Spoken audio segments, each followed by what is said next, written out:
Well, welcome to Christian Answers. My name is Pastor Jeff Short, and you're here tackling a topic with me that has come up in the news again, the issue of abortion. Now, we have gone through a number of different programs concerning the March for Life in Washington, D.C. That recently took place, and one of the speakers at the March for Life was Paul Ryan. And Ryan told the crowd there, the thousands and hundreds of thousands of people there, he said that the House of Representatives had just passed a pain-capable ban on abortions past 20 weeks. And they sent that to the Senate. And unfortunately, we just heard this week that the Senate did not pass that ban on 20 weeks or over abortions. So in other words, you have senators in the Senate, the top leaders of our nation, and they understand that the science says that the baby in the womb is capable of feeling pain beginning in the 20th week. Definitely, for sure, in the 20th week, probably before that, but they know for sure, scientifically can prove it, verifiable, that the baby in the womb can feel pain at 20 weeks. And so the bill, the House bill that had passed in the Republican-controlled Senate, or the Republican-controlled House, was sent to the Republican-controlled Senate, and it could not muster enough votes to pass in the Senate and to present to the president for his signing. So we have a situation in our country where the top leaders in our country cannot agree that abortion should be banned after 20 weeks because the baby in the womb can feel pain. This is a sad moment in our history of our country when you can't even get, and it was mostly majority Democratic blockage of this bill. The Democratic Party is a culture of death party, and they simply will not put any limits on abortion. So we're going to hear some cultural analysis today from Dr. James White on his radio and television program, The Dividing Line, where he talks about this tragedy in our national history right now, where we cannot even get the leaders of our nation to follow the scientific evidence that shows that the baby in the womb after 20 weeks feels pain. You would think this would be a slam dunk, but the abortion people refuse to put any limits on abortion. They totally want no restrictions on abortion, and that's where we've come to so far. So let's watch Dr. James White talk further about this, and then I'll come back at the end and make a final comment. Let's watch. Over the past week or so, we were treated, I guess that's not the appropriate term, to some incredible cultural commentary coming out of the nation's capital. Specifically, we watched in horror as the I'm not sure what to describe this particular political party as any longer. Their chosen name is not anywhere near descriptive of what they themselves are. They are socialists, but they are also totalitarians. And the only thing that holds them all together is a complete, utter dedication on a level that, wow, I'll tell you, if we could get Christians to be as dedicated these folks are, the church would turn things upside down. But an utter dedication to the sacrament, the sacrament of human child sacrifice. That's really what it is. We live in a day when there has never been less excuse, scientifically, logically, rationally, philosophically, ethically, morally, on any level, for the murder of unborn children. We know, every time I hear a millennial online say, well, it's not a human until 23 weeks. What was it before then? Was it canine? Feline? What was it?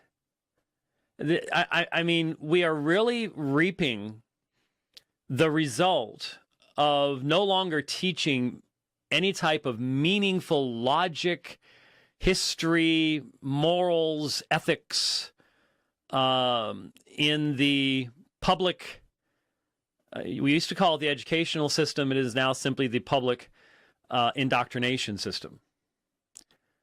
And the amount of absolute blather that flows from the hearts and souls of modern secularists is next to impossible for me to even wrap my head around, let alone show any respect toward. We live in a day where, in essence, the womb has a window. We have seen the impact of this. We have seen, because most of us have grown up, well, I certainly didn't, but most people in the audience have grown up being able to see ultrasounds hanging on the refrigerator when someone is pregnant. You may have seen your brothers or sisters in the womb through ultrasound. Now, that came after me. My children, we experienced that with my children, and then certainly with grandchildren after that. But even back with my kids, those were very grainy, difficult to read things. Now you've got such incredible resolution that the darkness and silence of that womb has been broken. And the reality that each one of us began our existence there is well known. We know so much more about embryology. I mean, that was, for me, as a science major in college, that was just one of the most fascinating areas. And we've learned so much in the past 30 years since I did that study, and yet there's still so much mystery. And even when we discover certain mechanisms as to how certain things develop and what the keys are that allows this to take place, it just boggles the mind. The idea that this just happens. There's no design. It just takes place. No, it doesn't. There is design. There is beauty. There is order. There is purpose. And as we recognize that, for example, the old ontology recapitulates phylogeny garbage from years ago is completely bogus, that it's no longer true, that the embryo goes through the stages of evolution in the womb and all that kind of foolishness that was foisted upon people for decades. We truly have more information today than we've ever had before. We can do in uterine surgery, and we can do so much more than we've ever been able to do before, hence leaving us completely and utterly excuseless for the existence of maniacally evil organizations such as Planned Parenthood that thrive on the murder of unborn children and that own a substantial portion of the most powerful politicians in the United States government. To even say these things, I risk this program ever being able to stay in public distribution, because the powers that be in the major technical companies are all ultra-leftists. They have no interest in honesty, fairness, truth, free speech, liberty. They're totalitarians to the core. And hence, any expression of the truth, which they cannot begin to dispute, but because it might hurt someone, it might hurt someone's feelings. The idea that the hurting of someone's feelings who's been born is more important than the dismemberment of a child who has not yet been born, indefensible morally, ethically, on any level. But that is where we are. The head of Planned Parenthood is leaving, and the Babylon Bee did a great article about an internal memo of who to get to take her place. That brought up pretty much a number of the nastiest characters, mass murderers of history, demons, various sundry other mechanisms. Did they bring the Borg in? I wonder if they brought the Borg in, because that would be one I would suggest. Or species, whatever that was, 73849 or whatever it was. I never memorized the number, but that would fit pretty well as well, I think. But here is a woman celebrated, and you just truly, when you think about the guilt that woman and every person she has bought and paid for in the United States Senate and House of Representatives, every judge, every one that they have bought and paid for, will bring the guilt of the bloodshed with them before a holy God. And there will be no excuse. There will be no place to hide. When you think of Jesus' words about Chorazin and Bethsaida in light of Sodom and Gomorrah, i.e., the more light you have, the greater will be your judgment. Well, in light of where we are today and our knowledge of exactly what we're doing, species 8472, thank you. I'll have to memorize that. I knew someone would, Who did? Oh, I didn't see that. Oh, in YouTube? Oh, okay. All right. Are you looking it up? Oh. Well, because now everyone's going to want to know, But anyways, and if you don't get what any of that is, don't worry about it. It's a Star Trek thing, and only one particular, I think it was only in one particular series. Anyway, none of us can rejoice when we think of the frightful wrath that will come upon such individuals, because we know we're deserving of the same kind of wrath for many other reasons. But at the same time, there is something right about recognizing that justice will be done.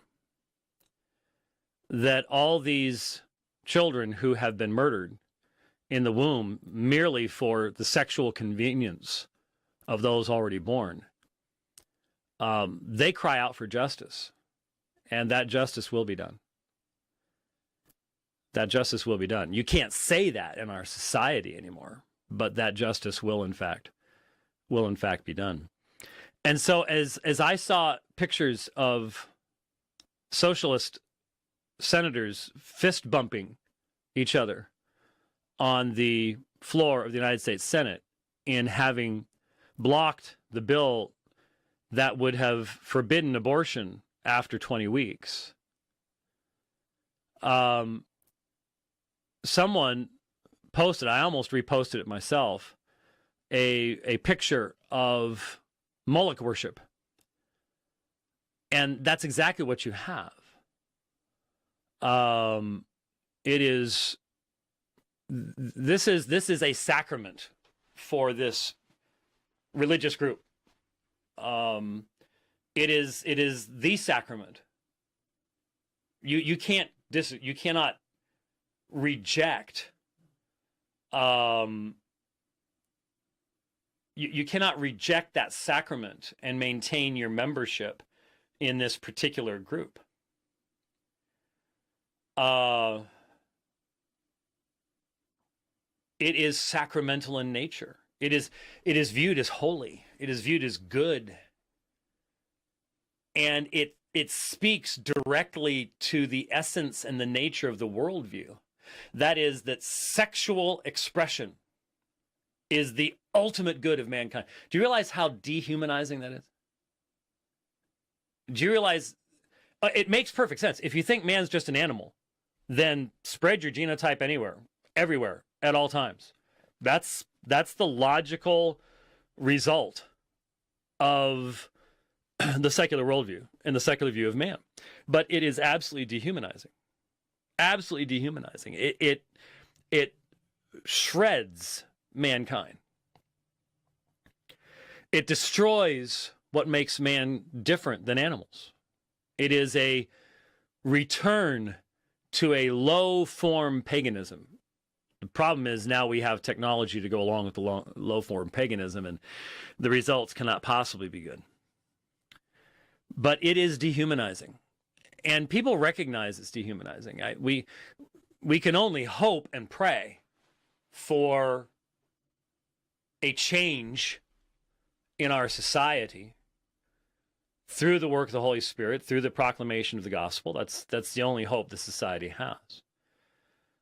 If it continues this direction, when I hear Christians talking about, God bless America, and I just want to go, why? With what? I see no signs of repentance. I see no signs that there is any move toward holiness. And you might say, well, other nations are the same way. Well, yeah, Western culture as a whole, once it is divorced from its foundations, which gave it its morality and gave it its meaningful worldview, it becomes incredibly ugly what you see. And as you saw those headlines, naming these senators voted against, and there's so many different ways that you could appropriately express it. The dreamers who are dreaming of getting to be born. Just the incoherence. Babylon Bee likewise had one having defeated bill to protect unborn children. Senators return to lecturing us on compassion, and it's exactly the case. One of the things that absolutely offends me beyond all comment is how the left is getting away today with referring to this as women's reproductive health. You're denying women's reproductive health. They've recognized that the pro-choice thing doesn't work. And so what they have to do is keep the object they must kill out of the discussion.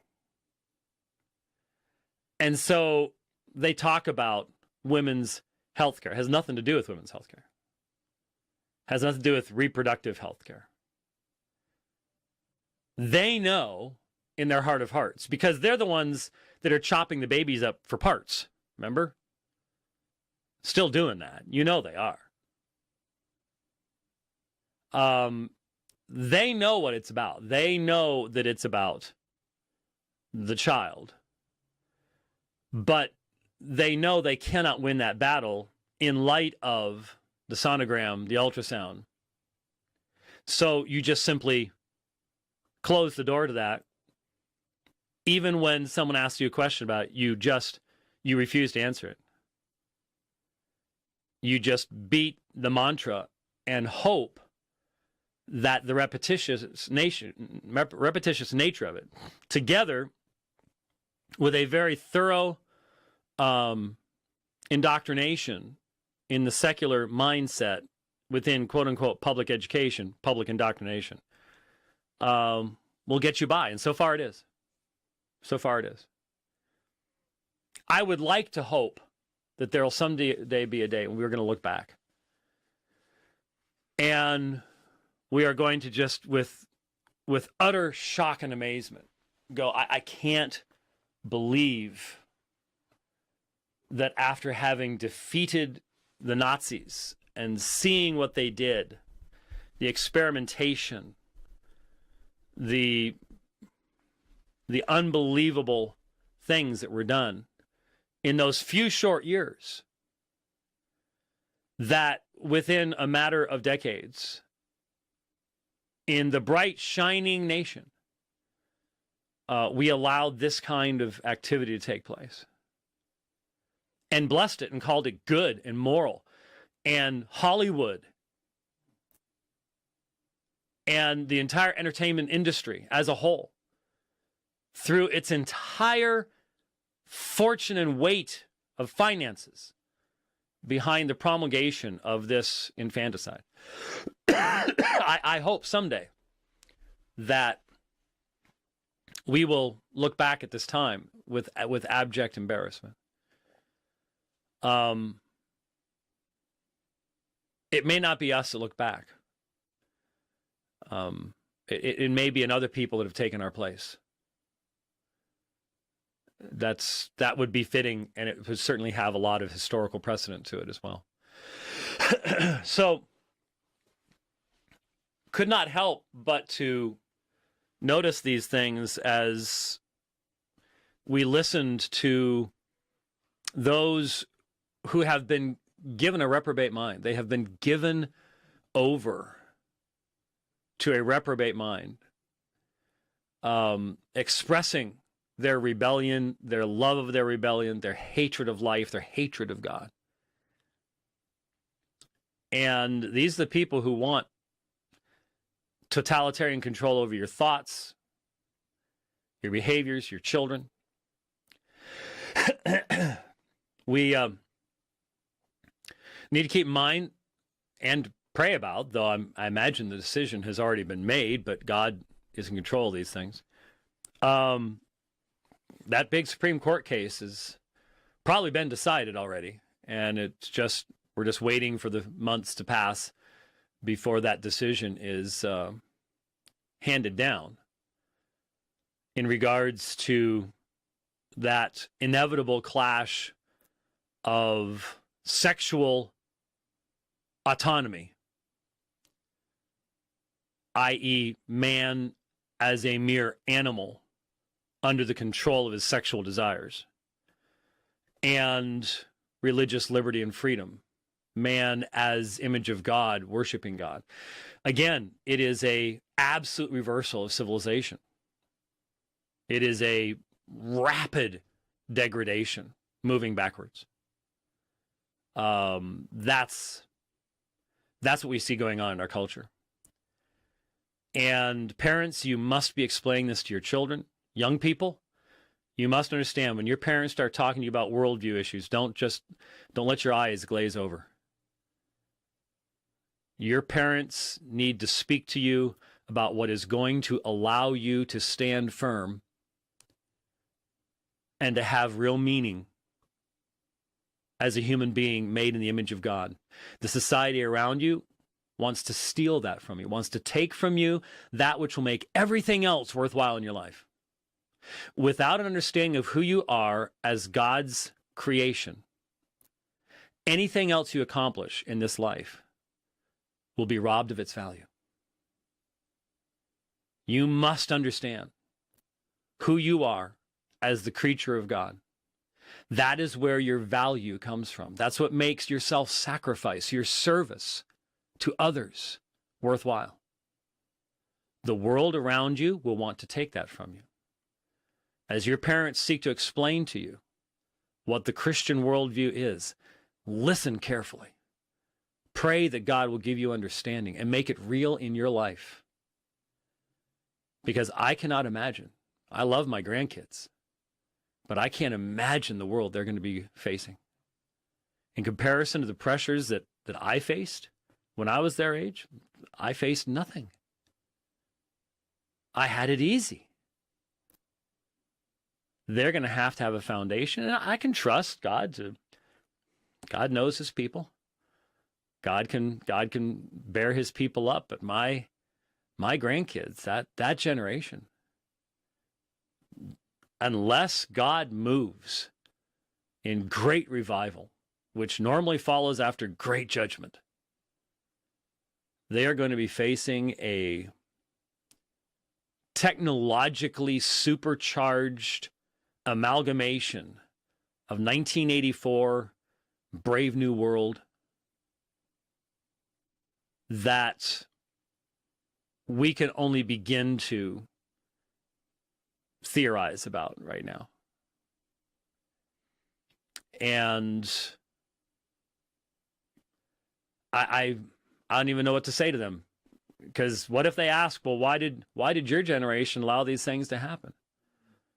I think a lot of us have to say, well, because we were so concerned about our 401ks that we didn't look into the future. We were very satisfied with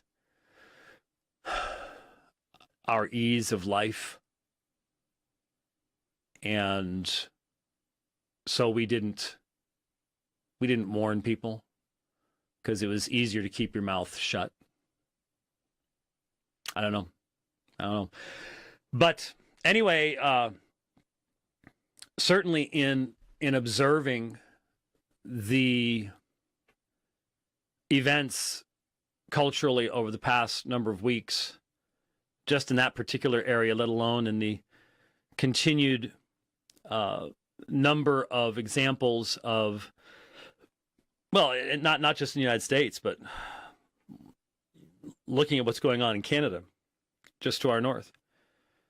The rise of state-sponsored secular totalitarianism is upon us. And we must pray for God's intervention. Not in the sense of just sitting back and doing nothing, but only God can change hearts and minds. And Western culture needs revival in a major way. So let's continue in prayer, and let's pray that the Lord brings a great spiritual revival over our nation so that we can see some of these things that are so troubling go away. Well, I hope that's helped you in understanding the times, and we'll see you back here next week on another edition of Christian Answers. God bless.